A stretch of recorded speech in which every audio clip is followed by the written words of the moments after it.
Hey, it's Jordan. Delighted to be joined by Phillip Agnew. You were an advisor for Bernie Sanders' campaign, so we'll definitely get into that. But Hmm. it's amazing to have you timing wise, just because you've been one of the like right out in front activists in the black community for years. Particularly, my understanding is getting involved after the murder of Trayvon Martin. Hmm. So I wanted to obviously start with today's events. It's not just what's going on with George Floyd. We have Breonna Taylor in Louisville. We have obviously Ahmaud Arbery and all the names we haven't heard of that Hmm. haven't gotten the media attention. What's your initial reaction to the manslaughter? I believe third-degree manslaughter, Hmm. third-degree and manslaughter charges for the officer in the George Floyd case. Hmm. Well, we know it's a murder, but also with our experience with George Zimmerman, um, it seems to me that they charged him with a charge that they thought they can get a conviction on. And what looked like and what was a murder will probably wind up being a manslaughter. So that's my initial thought on that, which is maybe counter to what maybe people would think. I'm pissed off, but we know the legal system, and we know that for murder to be something that he is found guilty of, there's a whole bunch of things legally that they're going to have to prove. And I think they went for what they could prove. And I hope that he's convicted. Um, Listen, this I haven't watched a video of a murder in 4 years. I haven't even seen Eric Garner. I haven't even seen the video. I don't consume the videos. And for the last 3 or 4 years, honestly, I've been numbed. I've been like, I have work to do. I need to focus. If I get too immersed in this, I'm gonna get consumed by anger and not be able to think straight. And I watched this video this week, and it messed me up, and I'm still feeling a lot of anger and a lot of animosity and a lot of rage towards not just the police but to being a person in this country, if I could be honest, and that's how I feel. um and then there's the political things on top of it. We live in a country that has stoked this type of energy towards black people, black men, black people, poor people, since its inception. And so this is just the same thing that happens every single day, but more people are looking at it. And what's interesting to me as a white guy, I mean, I've covered a lot of police brutality. I was actually arrested in St. Louis Hmm. covering police brutality. But without the videos, without the, fever pitch, uh, particularly with protests and burning buildings, you generally don't get the CNNs of the world out there, the Hmm. Washington Post, New York Times. Hmm. And that's why, to me, this continues to happen in perpetuity because police feel empowered because Hmm. they know, yeah, once in a while there will be a big, To stink. do. But after that, just back to business as usual. And Hmm. on the other end, you have the overt racism of Trump, Hmm. basically mimicking George Wallace and the stuff he's saying. And Right. then you have, I'd love to know your thoughts, the more subtle country club racism of Democrat leaders who Hmm. they talk the language of civil rights, but in practice, they're not lifting a finger other than election season. Yep.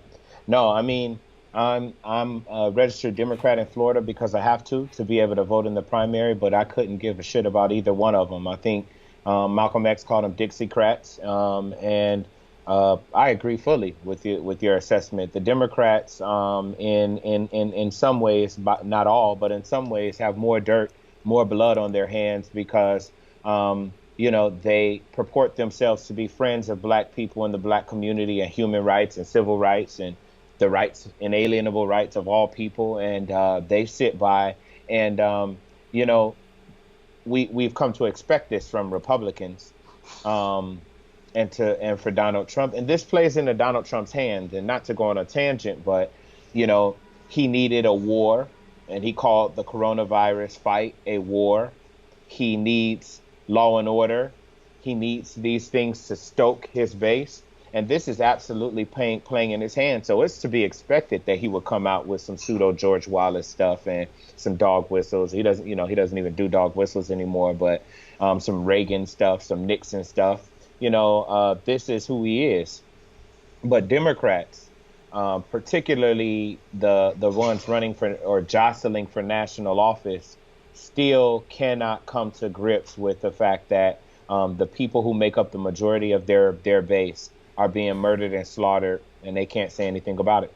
And what's really telling to me is, Biden talked today and gave a nice little speech, talked I Can't Breathe, but he likes to take a lot of credit for President Obama's successes, but doesn't touch the failures. I mean, correct me if I'm wrong, but it was Obama's DOJ that didn't charge the New York officer involved with Eric Gardner. Yep. We know Biden, the crime bill didn't just build prisons, it militarized the police even more. Yep. So voters right now, part of this is national leadership. Voters are dealt the hand of a, dog whistling descendant of George Wallace, or somebody that's just kind of saying what he has to say to get elected, but then we'll leave you at the altar. To me, having been in Flint so many times, covered police brutality in Chicago, St. Louis, it's just remarkable to me how many of these communities have Democrat officials running things that are just as corrupt as the Republicans, but then they come around to you and say, well, you got to vote for us. Look at the alternative. Right. You don't want to let the boogeyman in. We're the only one keeping you from the monsters. Right.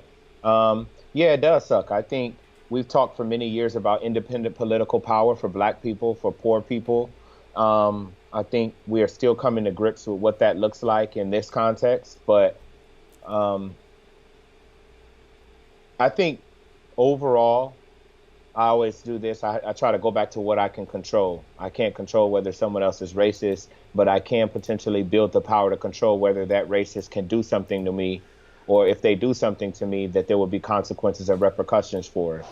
And so for me, I think we've got to reorient ourselves as Black people, as poor people, as Latino people, immigrant people, the people who make up the backbone. I'm talking about Rust Belt all the way to Black Belt, right, of the Democratic Party, that we've got to reorient ourselves and really start making them and demand that they come to us. And I see a little bit of that happening I have no love for Joe Biden, zero. I see a little bit of attempts being made by folks that I love and respect and I'm in comradeship with, to actually make the party start to respond to us clearly, unequivocally. And I'm starting to see those things happen, not so much on the Biden side as much as he tries to make overtures, but on our side, and us saying, like, we're going to have to grapple with this. And if we're going to have a two-party system right now in 2020, then we need to figure out what we can get from it. And I wanted to add something about Biden, my no love for Biden, to put it on full display. Not only did he champion these laws that heavily militarize the police, but his polemics, right? His speeches, his rhetoric, his oratory not only emboldened and militarized the police, but also proliferated this story about Black people, Black men being dangerous.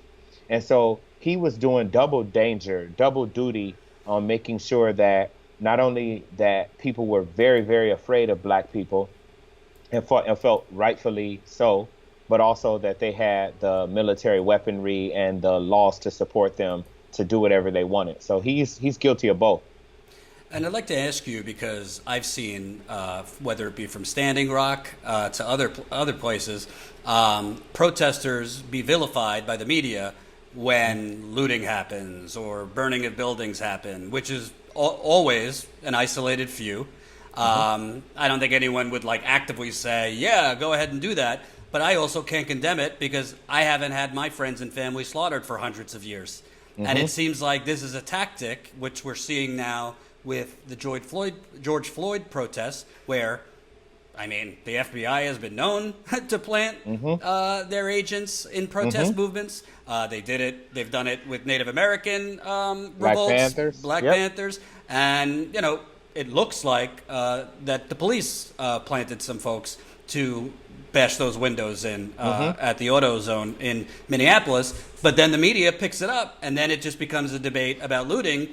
when the fundamental real story here, that this man was strangling George Floyd for almost 10 minutes.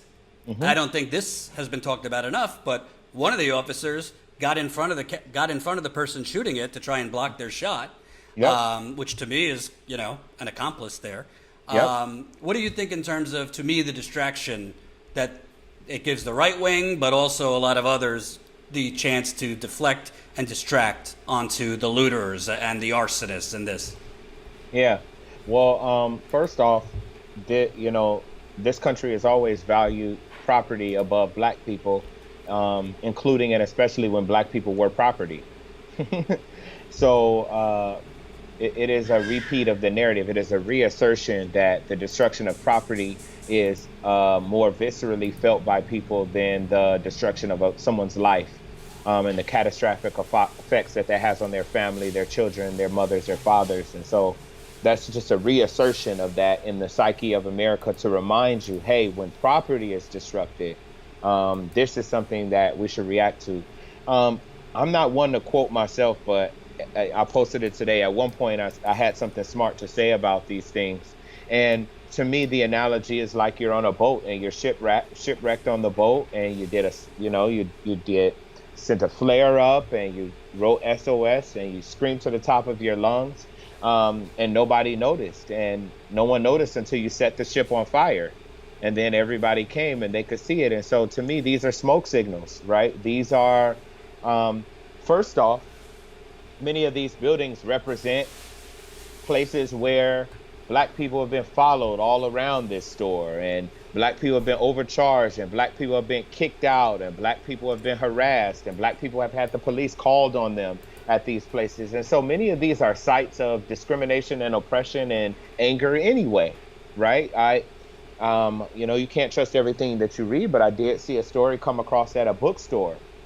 I don't know if you saw this, a radical bookstore in Minneapolis that is kind of right in the middle of the uprising right now has been totally protected. In the window, they had a sign already before this happened, said abolish the police. And so this is not indiscriminate. There are agent provocateurs, and there are other people who are initiating a lot of this. And this is an uprising. This is a resistance. And sometimes it's the only way to get people to notice it. I'm fully in support of it. I don't give a damn about property. But the police are put in place to protect property, to protect the elite, and to police our bodies and where we go. And this is a reassertion of that in that narrative. And I also think part of, you were talking about the Biden instilling fear in black people. It always strikes me, because so many of these cases, the video shows multiple backup called for like suspicion of drugs or something like that. I mean, I've been around like white friends of mine when I was a teenager and stuff. There was only one cop that came if, they thought you were doing something wrong. So it's always like they come in with the cavalry for like basic suspicion of X. So it goes to that most people aren't consciously racist. Most people are subconsciously racist. And it's not just police training. You can't train racism out of someone. You can't train stereotypes out of someone. Obviously you don't have all the answers, but where do we go from here? Because it always seems in a lot of these cases, this one's different. Right. This one, something's going to really change. And then we kind of go back to covering, bullshit. Yep. I think the deep systemic change that we're going to need is, people say abolish the police, and I love the slogan and I believe in the principle. And I think we've got to break that down a little bit more for people. So the two things that Dream Defenders, people in the movement for Black Lives across the country are talking about is there are multiple tactics. One is demilitarize the police. Take away all military partnership that they have, right? Take away the actual instruments of destruction and death that they have easy access to. That's one. Number two is take away the money. So they receive, there are whole cities that 50-60% of their budget is spent on the police. We need to cut that budget, right? So that's the second thing. So take away the money, take away the weaponry. The third thing is we need community control over the police, right? The third thing is that when a police department it runs afoul of their duties, which is supposed to be, I know what they're built as and what they're used as and what they're supposed to be tomorrow, but in a real society, police should serve at the bidding of the people. So real oversight means that the community should have decisions over hiring, firing, subpoena, and what happens. A fourth thing to put forward, I'm putting forward a bunch of things, right? You could do one of them and it would be great. A fourth thing is, let's say George's family decides to sue and they get a settlement. Do you know where that money comes from? Should be the state. Right. Well, it comes from the state or the city or the county, but it does not come from that police department. We need to make sure that if a police officer has a settlement and then it comes out of the budget of the police department.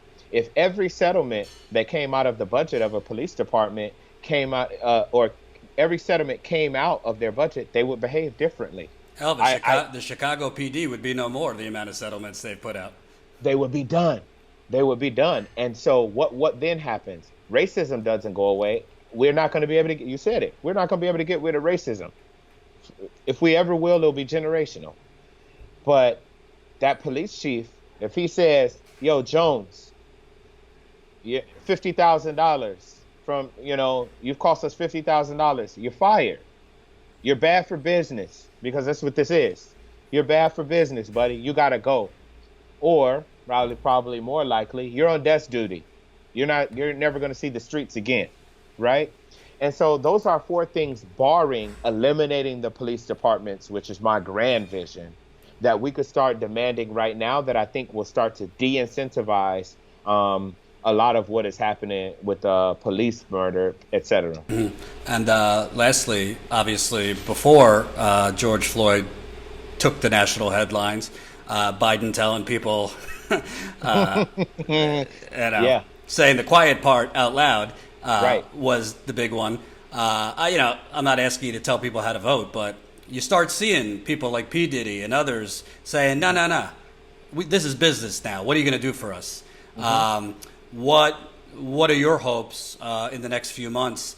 Obviously, Biden could say whatever he needs to say, but what do you hope comes out of this in terms of that psychology that black people not just go with the Democratic Party because, Trump? Do you have any strategy for getting more out of somebody like Biden, or whether people should just vote for him? Because look at the scary, white nationalists in the White House. Right. Well, if Biden isn't careful, there's a small but growing number of black men who are moving and persuadable towards Donald Trump. And Donald Trump is making overtures to the tune of multiple millions every month, directed specifically towards black men. And so I think that's a part of an important conversation. I'm working to make sure that doesn't happen. But I think the Democratic Party needs to understand that their grip on black people and the hearts and minds and votes of black people is dwindling. I'm stealing this. She gave me permission from a good friend named Derica Purnell, a great writer, lawyer, organizer. And, Last Dance has been on TV, or was on TV for 5 weeks.